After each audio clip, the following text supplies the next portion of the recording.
Hello friends, स्वागत है आपका मेरे यूट्यूब चैनल नोट्स जोन में। और आज हम आपको क्लास 12 के चैप्टर 3 बंधुत्व जाति तथा वर्ग के इम्पोर्टेंट क्वेश्चन बताएंगे जो ज़्यादातर कॉम्पिटिटिव एग्जाम में जरूर पूछे जाते हैं।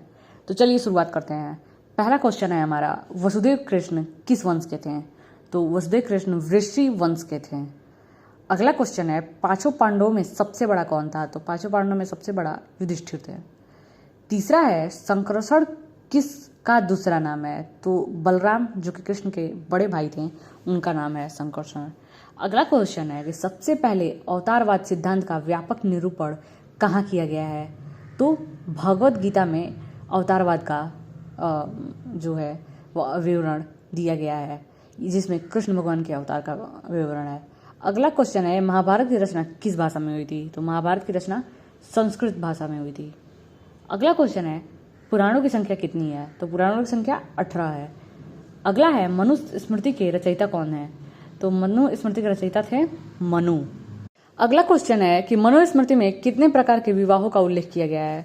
तो 8 प्रकार के विवाहों का उल्लेख किया गया है। अगला क्वेश्चन है कि महाभारत किसने लिखा? तो महाभारत वेद व्यास ने लिखा है। अगला क्वेश्चन है कि महाभारत और पुराण में मथुरा के शासक किस वंश को कहा गया है? तो यदु वंश को कहा गया है। अगला है, प्राचीन भारत के महाकाव्य का नाम क्या है? तो प्राचीन भारत के महाकाव्य का नाम है महाभारत। अगला क्वेश्चन है, दुर्योधन की माँ कौन थी? तो दुर्योधन की माँ गांधारी थी। अगला है कि रामायण की रचना किसने की? तो रामायण की रचना वाल्मीकि जी ने की है। अगला है, दुर्योधन की ओर से कौरव पांडव युद्ध में शामिल हुए थे कौन थे? तो वो थे भीष्म पितामह। अगला है कि भीम की पत्नी कौन थी? तो भीम की पत्नी थी हिडिंबा, और द्रौपदी भी थी, लेकिन हिडिंबा जो थी वो राक्षसी थी। अगला क्वेश्चन है कि गांडीव क्या था? तो गांडीव अर्जुन के धनुष का नाम था। अगला क्वेश्चन है, गोत्र किसका सूचक था? तो गोत्र प्रत्येक उपजाति के सामान्य पूर्वज जो होते थे उनका सूचक होता था। जो उनके पूर्वज होते थे वो किस वंश से आते थे उसका वो जो है वो सूचक था। अगला है कि अर्जुन किसके शिष्य थे? तो अर्जुन द्रोणाचार्य के शिष्य थे। अगला है, किस संत ने गीता पर टीका मराठी में लिखा है? तो मानेश्वर जी ने सबसे पहले गीता पर टीका लिखा था। अगला क्वेश्चन है, क्षत्रिय शब्द का साहित्यिक अर्थ क्या है? तो क्षत्रिय शब्द का साहित्यिक अर्थ है राज्य या क्षेत्र पर अधिकार करने वाला। अगला है, अंबा अंबालिका किसकी पत्नियां थी? तो अंबा और अंबालिका विचित्रवीर्य की पत्नियां थी, जो कि भीष्म पितामह के सौतेले भाई थे। अगला क्वेश्चन है कि घटोत्कच किसका पुत्र था? तो घटोत्कच भीम और हिडिंबा का पुत्र था। अगला है, गंगा पुत्र किसे कहा जाता है? तो गंगा पुत्र भीष्म को कहा जाता है, जो पितामह भीष्म थे। अगला है कि कर्ण की माँ कौन थी? तो कर्ण की माँ कुंती थी। अगला क्वेश्चन है, कर्मण्येवाधिकारस्ते माँ फलेषु कदाचन श्रीमद् भागवत गीता से किस अध्याय से वर्णित है? तो यह द्वितीय अध्याय से वर्णित है। अगला है, मानव जीवन के संपूर्ण जीवन को कितने आश्रमों में बांटा गया है? तो 4 आश्रमों में बांटा गया है, जिसमें गृहस्थ और सन्यास भी एक आश्रम है। अगला है कि द्रौपदी किसकी पत्नी थी? द्रौपदी पांचों पांडवों की पत्नी थी, युधिष्ठिर, अर्जुन, भीम, नकुल और सहदेव की। अगला है कि अभिमन्यु किसका पुत्र था? तो अभिमन्यु अर्जुन और सुभद्रा का पुत्र था। अगला है, वीएस सुकंथराकर कौन थे? तो वीएस सुकंथराकर संस्कृत के विद्वान थे। अगला है, महाभारत के समालोचनात्मक संस्करण के तैयार करने में कितने वर्ष लगे हैं? तो 47 वर्ष लगे हैं।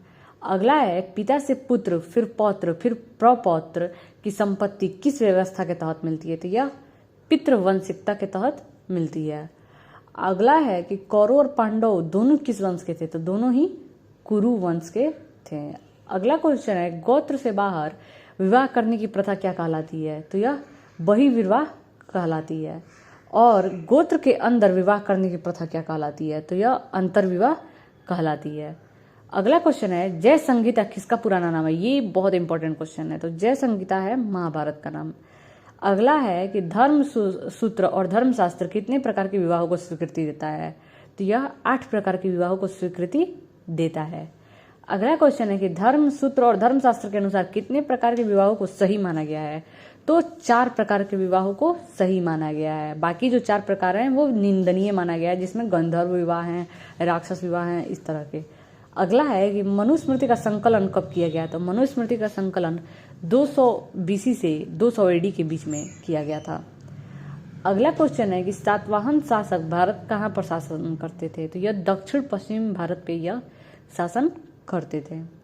अगला है किस उपनिषद से आचार्य और शिष्यों की पीढ़ियों की सूची मिलती है, जिसमें से कई लोगों को उनके मातृ नाम से निर्दिष्ट किया गया है, तो बृहदारण्यक उपनिषद से इसकी मिलती है। अभी तो पितृसत्तात्मक चलता है, पहले भी चलता था, लेकिन इसमें जो है वो मातृसत्तात्मक था।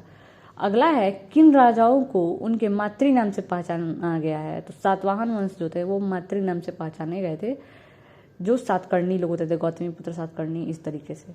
अगला है चारों वर्णों के लिए आदर्श जीविका का उल्लेख कहाँ लिखा गया है, तो धर्मसूत्र और धर्मशास्त्र दोनों में यह लिखा गया है।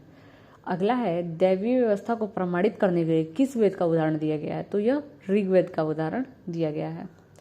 अगला है चंडालों के कर्तव्य की सूची कहाँ मिलती है, तो यह मनुस्मृति में मिलती है। अगला क्वेश्चन है कि अस्पृश्य को सड़क पर चलते हेतु करताल बजाकर अपने होने की सूचना देनी पड़ती थी, यह कथन किस चीनी भिक्षु की है, तो फारसियन का यह जो है कथन था। अगला है अष्टधाई किसने लिखी है, तो अष्टधाई पाणिनि ने लिखी है। अगला है मेरठ जिले के हस्तिनापुर नामक गांव में उत्खनन कब किया गया, तो 1951-52 में इसका उत्खनन किया गया था।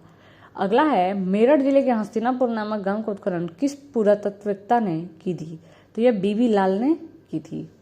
अगला है चरक संहिता में किस चीज का वर्णन है, तो चरक संहिता में आयुर्वेदिक जड़ी बूटियों का वर्णन है, जिसे चरक नहीं लिखा है।